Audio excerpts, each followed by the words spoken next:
ইসলাম সকল নবীর দিন, আল্লাহর পক্ষ থেকে দেয়া দিন। আল্লাহ তারা একমাত্র ইসলামে দিয়েছেন, আর কোনো দিন কোনো নবীকে দেননি। ইসলামে দিয়েছেন আদমকে, আদম থেকে শুরু করে মুহাম্মদ রাসূলুল্লাহ সাল্লাল্লাহু আলাইহি ওয়াসাল্লাম পর্যন্ত প্রত্যেক নবী ইসলামের উপর ছিলেন।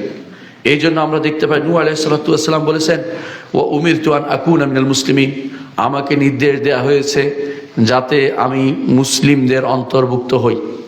ইব্রাহিম আলাইহিস সালাতু ওয়াস সালাম তিনি বলেছেন তিনি মুসলিমদের অন্তর্ভুক্ত।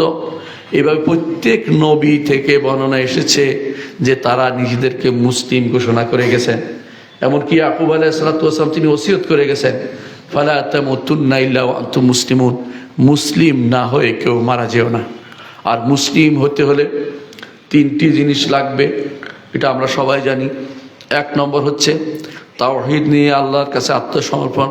দুই নম্বর হচ্ছে আনুগত্যের জন্য মাথা পেতে দেয়া, যা নির্দেশ দিবে সেটা মেনে নেয়া।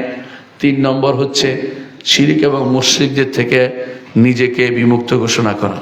এই তিনটি যতক্ষণ না হবে কোনো ব্যক্তি মুসলিম হবে না।